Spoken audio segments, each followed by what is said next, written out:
Moving the needle on founder failure, one conversation at a time. I'm your host, Lucas Poles, and welcome to Startup 2.0 by Spark XYZ. Join us each week as we give you access to some of the top investors and entrepreneurs around the country to help you think through and overcome some of the top challenges that startups face. I think there's no better place in the country to be investing than Los Angeles. What is the problem that you're solving and for who?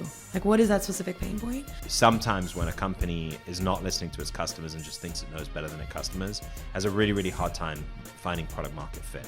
I want to see somebody that isn't going to stop. You know, this person, you just feel like they're gonna make it work.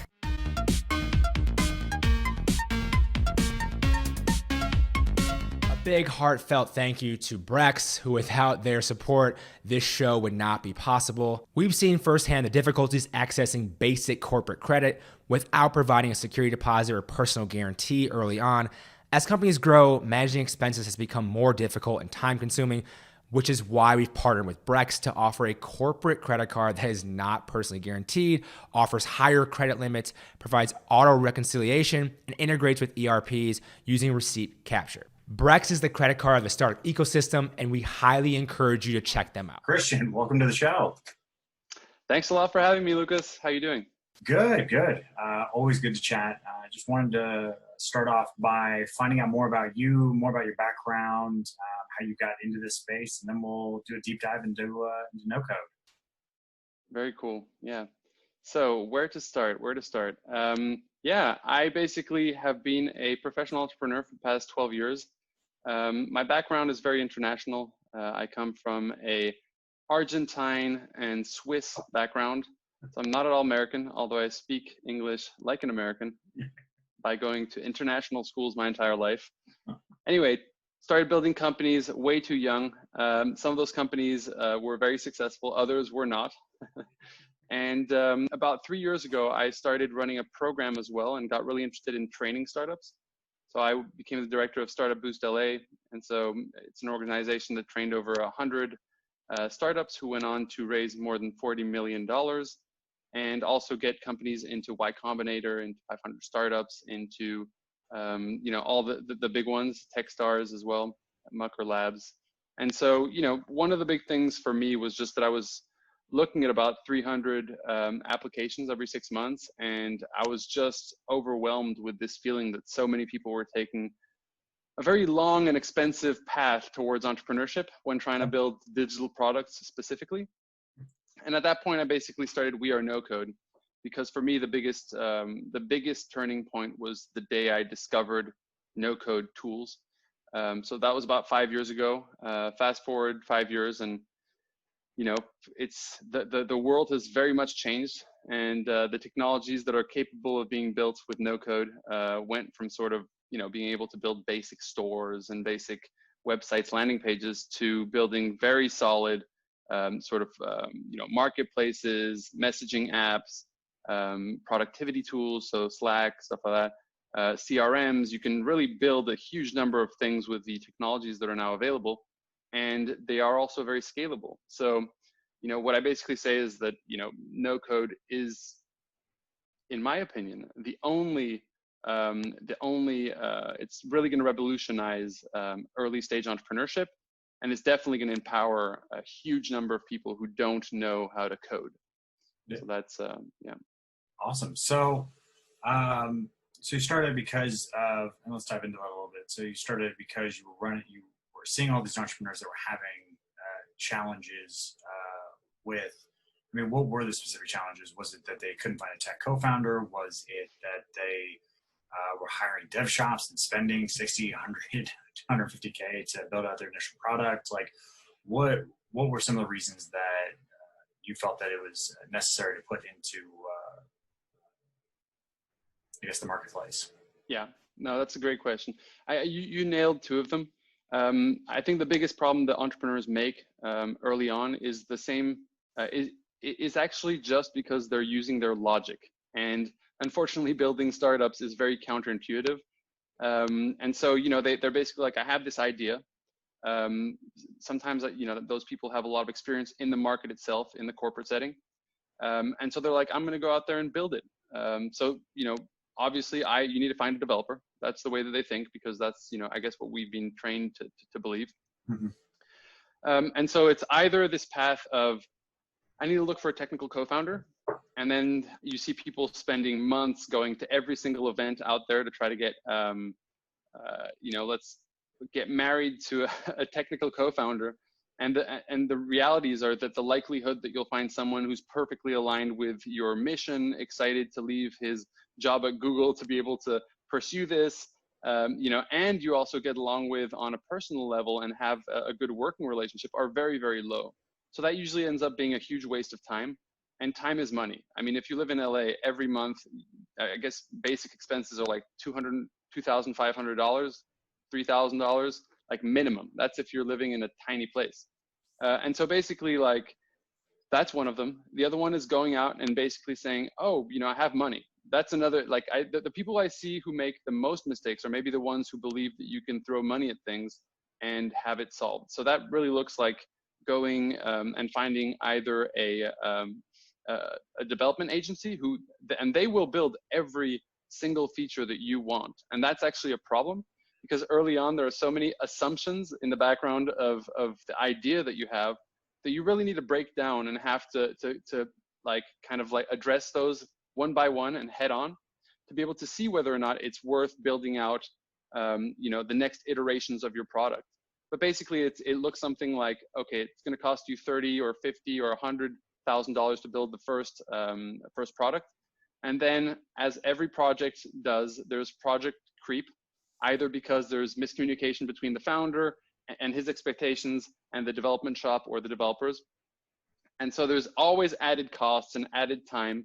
And so, and then oftentimes they bring that product to market once they've built it out fully, and they realize that the actual demand for it is very different than what they've built. And so then it's like unbuilding, rebuilding. Oftentimes people also go offshore. So they try to find offshore companies to outsource it. And there, in many cases, you kind of get what you pay for. I've already been lucky once working with an offshore company, but most cases, I can tell you, it's a disaster. You send it out, it's like, oh, it's only going to cost you $10,000. Spaghetti code comes back, nothing works, and it's problematic because. And so what I see is basically this path where people basically spend between 12 and 18 months, spend between 50 and several $100,000, and really have nothing to show for it. And the problem is that the investment market has matured, right? And the accelerator market has matured to the point where, if you don't have traction, if you don't have revenue, you really aren't going to be able to get into some of these programs. And so a lot of people spend so much time early on, like, oh, I don't have money to be able to build my first product. So they go and try to find investors. And that's also just a huge waste of time. And the bottom line is, like, it's been 50 years, it's been half a century since Silicon Valley started building startups. There is a methodology that can be followed. No-code tools are now powerful enough to be able to build very sophisticated products at a fraction of the cost without any technical skills. Without any investors. And so that's where this intersect kind of, for me, was a place of opportunity, where I saw, we need to address what people are trying to do. And for people who are non-technical, this is an amazing option because it allows you to go out there to grab any idea that you have, to test it in the market, realize exactly what it is that you have to build, and then basically go out and build that yourself. And as you start going through that, you're able to then acquire your first customers. And then it's much easier to bring people on board, whether that's employees, a technical co-founder, investors, get into accelerators to get that support. But the bottom line is you have to build a business before you can expect people to support you. And that's something that, unfortunately, the pressure and the financial resources required to get to that place now are all in the hands of the founder. So it's very important for people to take the right route. Awesome. So you hit on a lot of some of my favorite points in there. I love that you guys are using like more of the lean startup methodology to put something into the market. And I think one of my favorite portfolio companies actually that I had was they created an entire business. It was around social, but they had no technology. They literally were using like Excel, and they were up to 30K MRR. They had nothing but like hustle. And from our perspective, it was like, look, like we can put technology behind it, like, and we can scale this significantly faster, but you've already proved to us that there's an actual market. And so, yeah, like, let's do it. I'm excited about it going forward. So absolutely love that. I love that you hit on the fact that it's significantly easier to recruit a technical co-founder if you have an actual product. Like if you have something to show them, because it's just interviewing tech founders or having conversations with them. It's like, yeah, I get hit up constantly about this stuff. It's like, oh, I have an idea.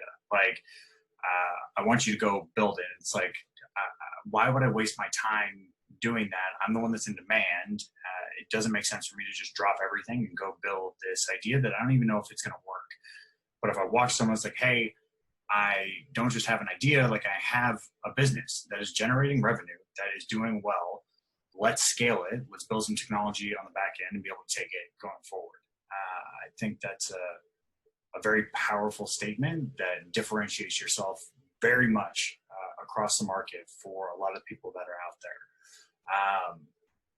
Yeah, absolutely. Yeah. No, it's important. It's basically like there are two kinds of founders: those who chase after investors and people to come and help them, and other people who are just like, you know what, I'm going to do this anyway. I'm going to do this no matter what. And then people get attracted, investors, accelerators, technical co-founders, non-technical co-founders, they get attracted to people who are forces of nature. And I think that's, if you have the vision, it's not enough to just have the vision. You have to take those first steps.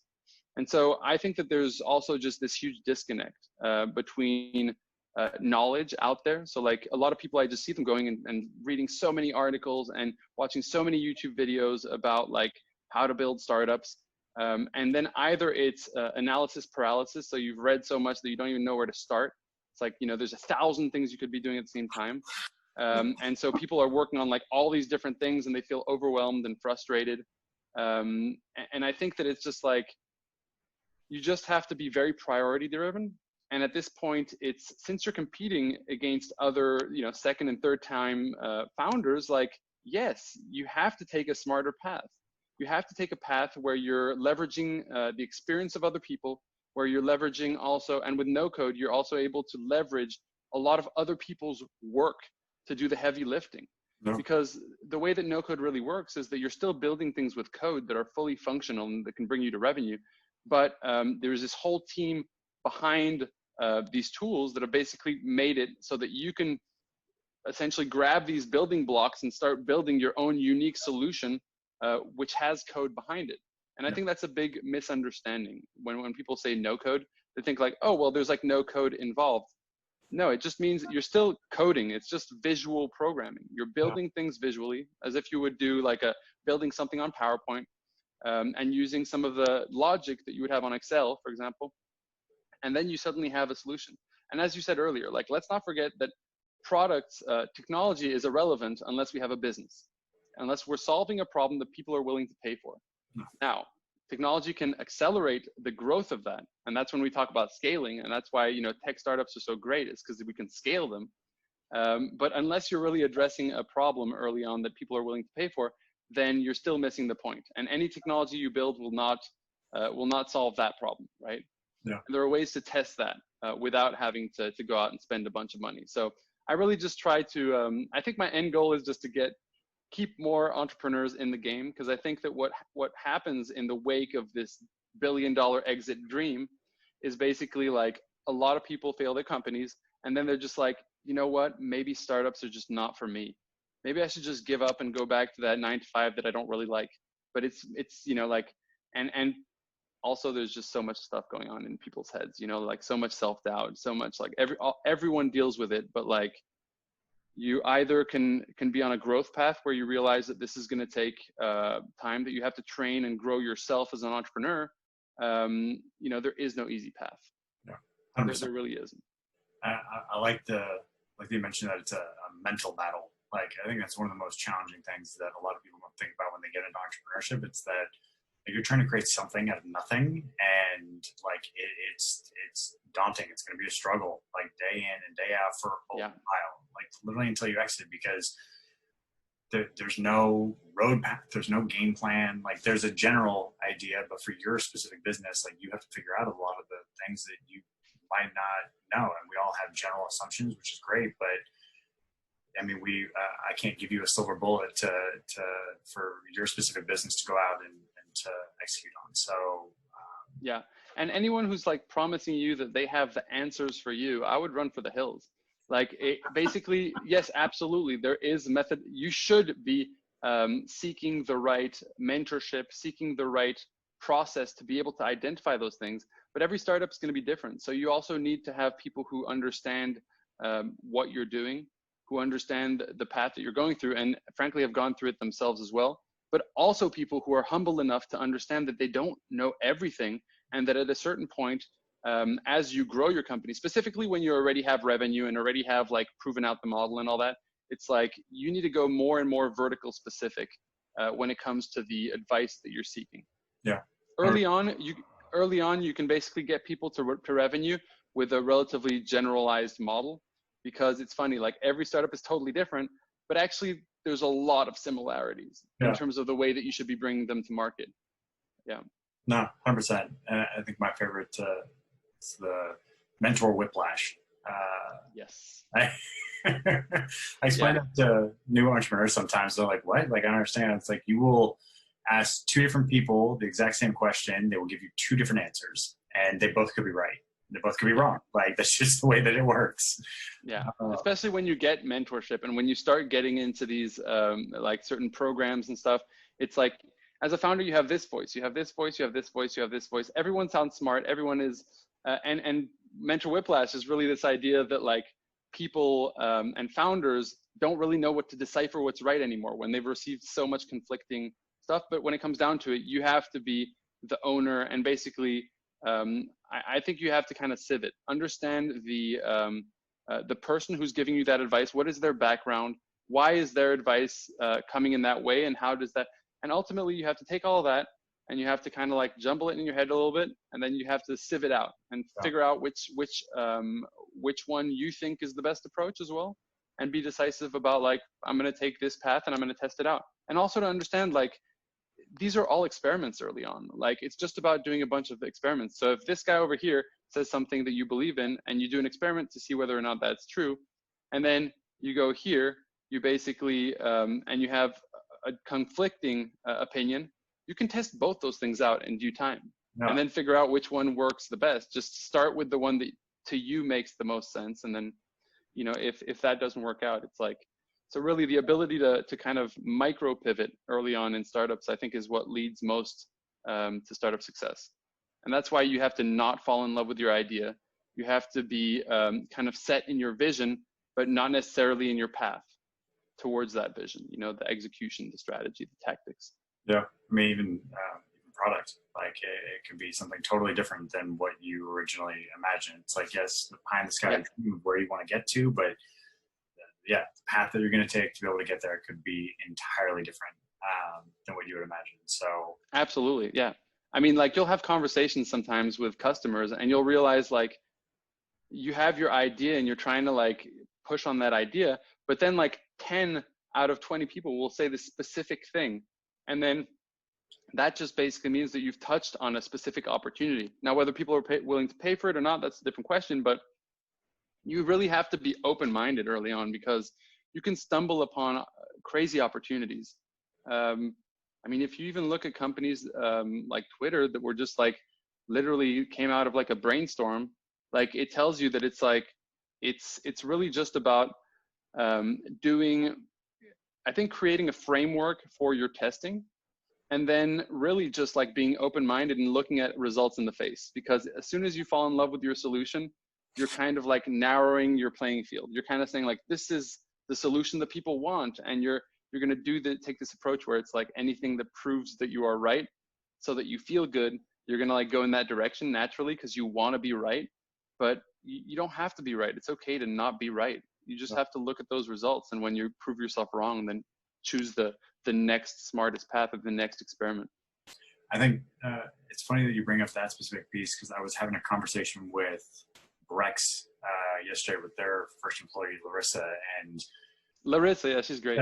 yeah. And the way that they ended up starting, like they were at YC for like an AR VR startup, and they had run a fintech one before that was more specific. Yeah, Pagar.me. Yeah, In Brazil, yeah. And then they were open to hearing about the problem, and they kept hearing the exact same thing over and over again. Like, hey, I'm having this challenge, and they're like, oh shit, like okay, like let's go do this, like, and led to the fastest unicorn in history. So your advice is very, very valid. No, it's super interesting, that case as well. And I'd like to like highlight something. I posted something on LinkedIn the other day, which was all about like there was this line talking about both of them, and their names are like Enrique and something else. And basically like the headline just said the 14 slide pitch deck that these guys used to raise 30 million. Like it was one of those kind of like hype headlines. Yeah. And I was like, that is so misleading. That literally is playing into the narrative that if you just build a pitch deck and find the right investors, like you'll be fine. What you don't realize is that one of those guys started coding when he was 8. Yeah. The other one started when he was 12. They both built they processed over $1 billion through Pagar.me, which was a Brazilian fintech startup, which was almost directly related to Brex. Yeah. And so there's just a lot behind that story. And I think as humans, we're really inclined towards these stories that are like, like, oh, Instagram, like Instagram only a couple years and they sold for $1 billion. There were only 10 people in the team when that happened. But you don't see everything that happened before, like Instagram before Instagram was called Bourbon, and it was a company that didn't really succeed until they were able to like narrow down this one specific feature that people really wanted, and they became sticky.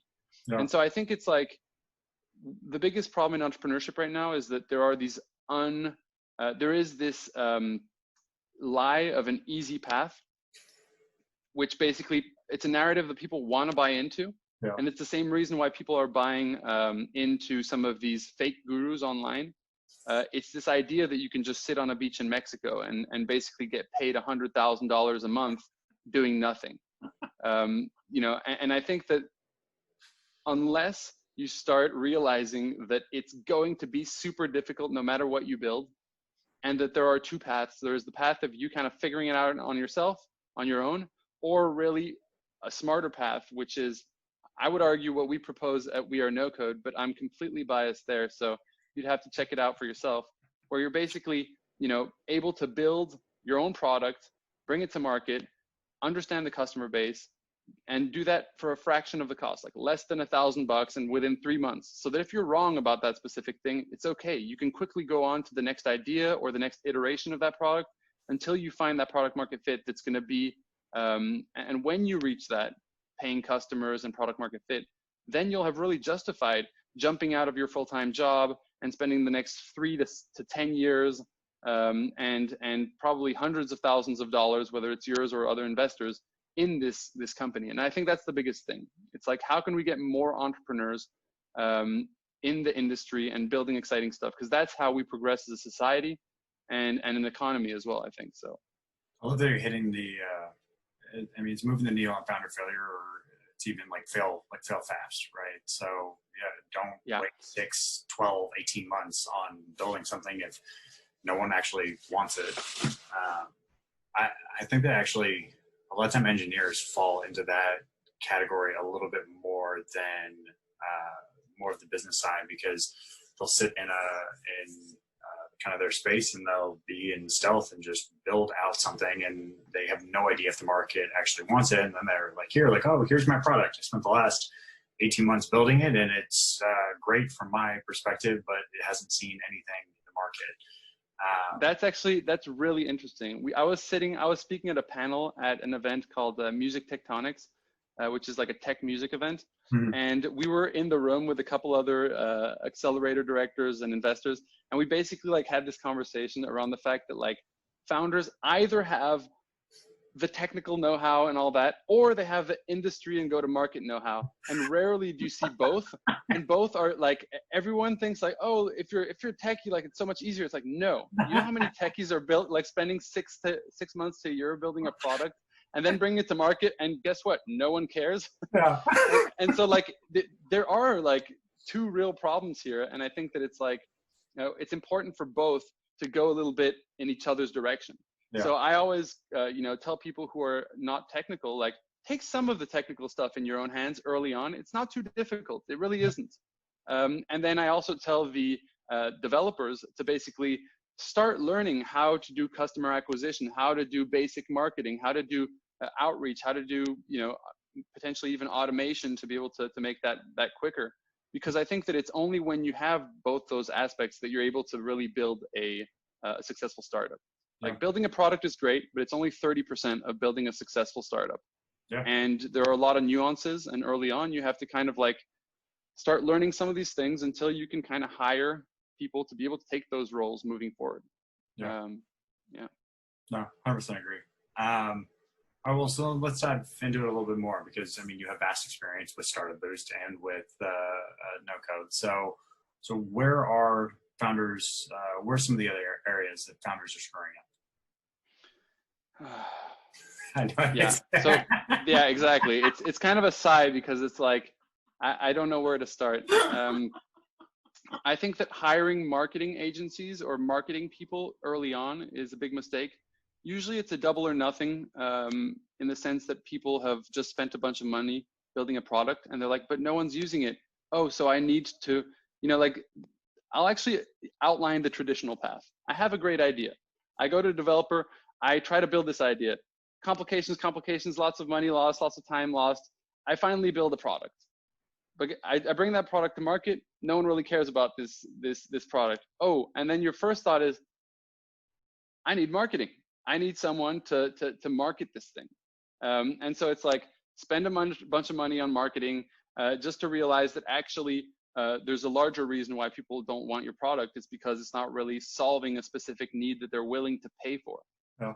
And then after that, it's like, you can see so many other things. I mean, and the problem is, as when you reach that point, it's kind of like, people are like, they also play into this narrative. I would call it the Gary V narrative, which is like, just keep going, never stop, never quit, you know, even if you're going in the complete wrong direction. And that I think is very a dangerous narrative, because it gets people to burn out.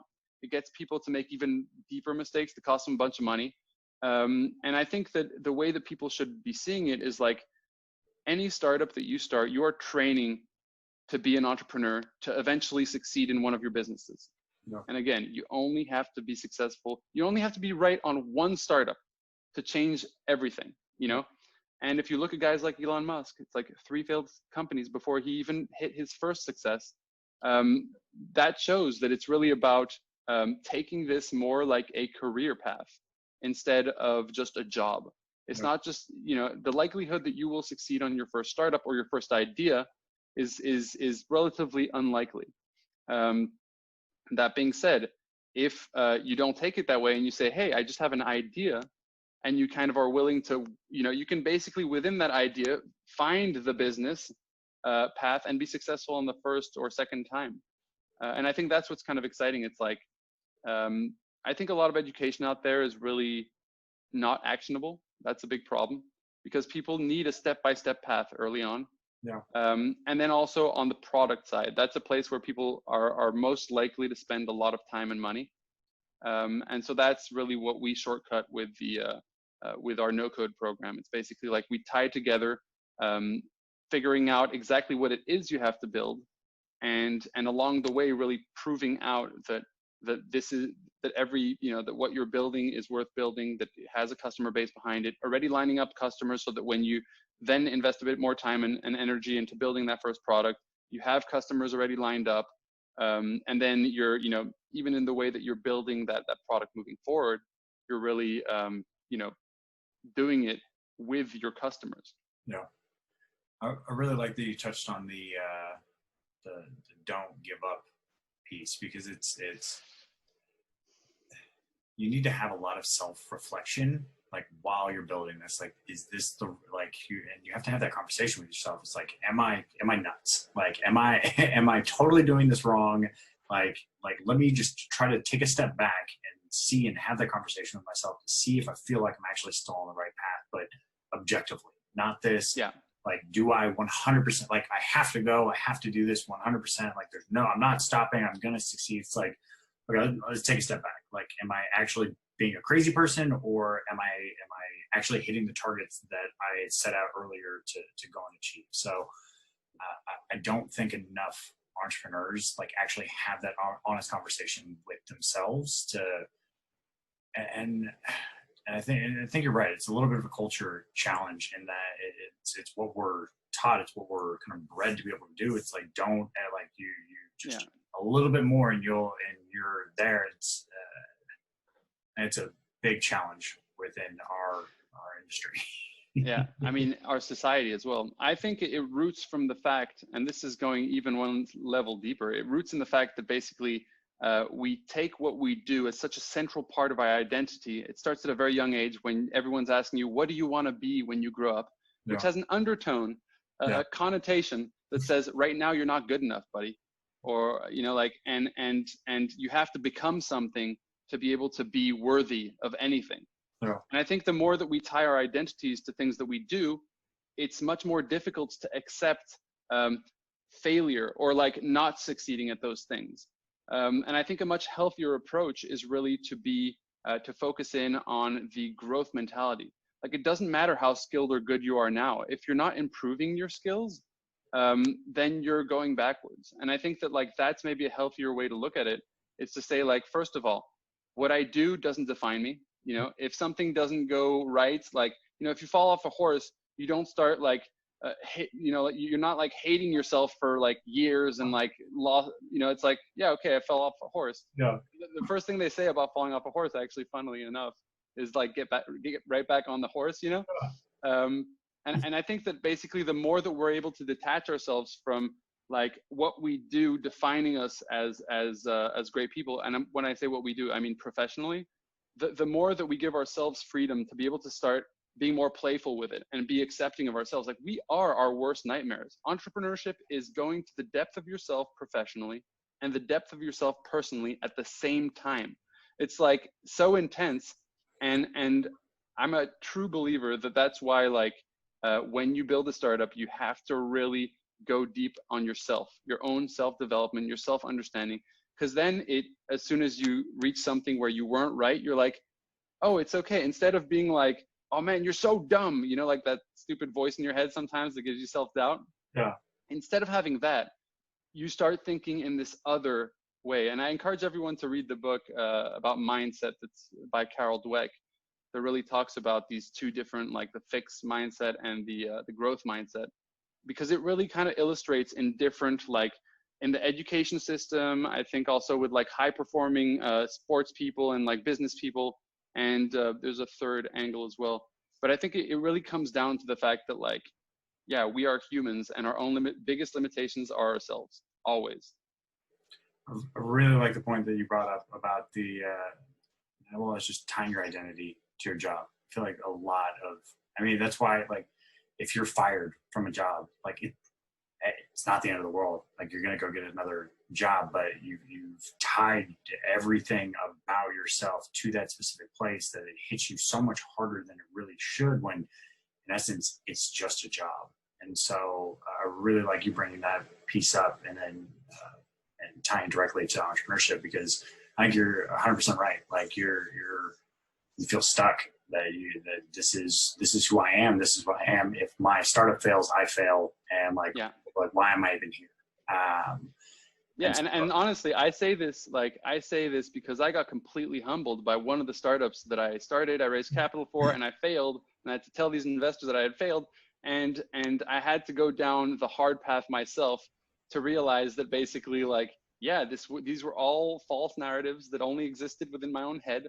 It's like when you're really worried about a specific thing, and then when that thing actually takes place, like let's say like you want to quit your job, and you start replaying this like moment in your head where you're telling your boss, and in your head you build it into this huge monster, and then when you actually do it, like most of the time the boss is just like, oh, I respect that. Oh, that's and so I think that that's where we become our own worst nightmares, and that's why I encourage people to go deeper into themselves and to start listening to the voices that you're actually telling yourself every day. And they come from like, from things, they come from like actually like deeper traumas, you know, like a lot of people, I'll give you a great example. I'm not good at math. How many people have you heard say that to you? I'm just not good at math. Honestly, it always just comes down to like having one experience where you're either at like, you're 10 years old, you're at the drawing board and you're humiliated because you either didn't do it or and then suddenly you create this self-narrative, which is, oh, I'm just not good at that, you know? And what you're doing there is it's basically pushing away all responsibility, that you could actually learn this thing. Yes, you may not be the most skilled at it to begin with, but for me, it's all about take responsibility for everything. Like as if everything in the world is your fault, because everything in your world is your fault. And so I think that when we talk about like, I'm not good at math, it's a very interesting thing because it's usually just every time I'm put face to face with math, I just panic and kind of just say like, oh no, I'm not good at this. Instead of actually being like, okay, like, let me try to see if I can figure this out. And I'm not denying that some people are like naturally more skilled than other people, but I'm a big believer that like, it doesn't matter what level you start at, you can become good at pretty much everything. Now, if you have natural talent and you train a bunch, you have the potential to go even further than the average person. But there's a great quote. I think it's like, what was it? It's like, hustle beats talent when talent doesn't hustle. Yeah. And instead of hustle, I might like replace that word with like learn or grow. But I think it's so true, you know, in the world. And I think the more that we start embracing that side of entrepreneurship, which is a personal side, the more that we start becoming better entrepreneurs, because we start, you know, we can hear those things happen in our own mind, and we can convince ourselves that we can pretty much learn anything. Doesn't mean you have to be the best. Yeah. It's like all those people who say like, oh, I wish I had learned how to play an instrument. That's another one I hear all the time. It's like, guess what? If you pick up a guitar tomorrow and you practice once a month, like you will know how to play the guitar after a year. Okay, maybe like once a week. It's like kind of this like, yeah, but what's the point if I'm not the best in the world? It's like, you know, you need to be the best in, you know, it's like, I don't know, there's something going on there where it's like, we don't give ourselves the patience. We kind of give up before we try. And I think that's limiting ourselves enormously.